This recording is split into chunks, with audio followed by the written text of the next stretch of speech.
sais qu'on n'a pas les statistiques ici à Rimouski exactement, mais c'est quoi les proportions de gens qui ne mettent pas leur casque, qui subissent des accidents là? En fait, dans le communiqué que vous allez avoir sous peu, c'est bien indiqué, mais on parle de 40% de jeunes ne portant pas de casque, des blessés à la tête ne portaient pas de casque. Et 60%, c'est pour le vélo, 60% pour ce qui est du skatepark, pratique de skate, trottinette dans les espaces, comme j'ai nommé tout à l'heure, c'est 60% des jeunes blessés à la tête qui ne portaient pas de casque.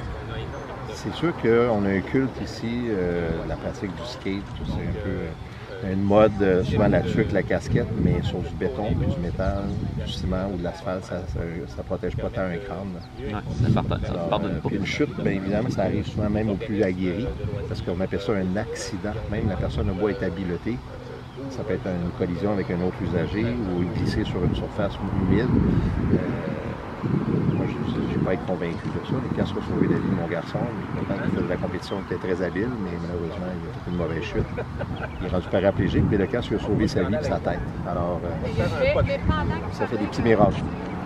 Puis justement, avec votre campagne de sensibilisation, allez-vous vous rendre dans des écoles pour parler à des jeunes, voire pour sensibiliser? Présentement, on est en train de tourner la tournée de nos écoles participantes d'un projet qu'on a avec les centres de services scolaires et les éducateurs physiques du Québec. On essaie de visiter des écoles partout. On en a fait une ce matin, mais on va revenir, peut-être pas avant la fin du calendrier scolaire, mais c'est l'automne. On va tourner des écoles du Bas-Saint-Laurent. Ça, c'est des ateliers qu'on donne sur le cerveau et le port du casque pour convaincre le jeune de lui raconter c'est quoi qui se passe entre ses deux oreilles. Son cerveau, c'est important, mais comment c'est fait, combien c'est fragile, combien c'est important de le protéger. Fait qu'on fait plus qu'une conférence, c'est vraiment des ateliers participatifs avec les Oui, jeunes. puis même il est prévu, on attend des discussions avec les municipalités, mais des visites des skateparks, des ateliers de sensibilisation. On va à la rencontre des jeunes, on fait des ateliers de vérification, ajustement de casques. Souvent, on remplace des casques souvent qui sont la date est expirée ou qui ne sont pas très sécuritaires. C'est des occasions de voir aussi, de connaître notre parc de casques au Québec. Là, souvent, les gens n'ont pas connaissance qu'un casque a une fin de vie aussi. On a un impact qu'on doit le remplacer, mais aussi au bout d'un certain temps. Puis, juste pour finir, c'était quelle école le matin que vous êtes allé voir? Le pavillon Beau Séjour. Ah, OK. Oui. Bon, merci beaucoup. Plaisir. Belle initiative. Vous avez parlé de votre garçon. Est-ce que c'est lui qui a donné naissance à l'initiative, si on veut? Oui. OK. C'est à partir en fait, combien le casque avait revêtu une importance là, dans son malheur, dans sa malheureuse accident. Mais ça nous a amené à se questionner des partenaires en éducation, en loisirs, en sport. Moi, j'étais un ancien athlète de haut niveau qui a mis sa vie et sa santé en danger. J'avais des pratiques douteuses quand j'étais jeune.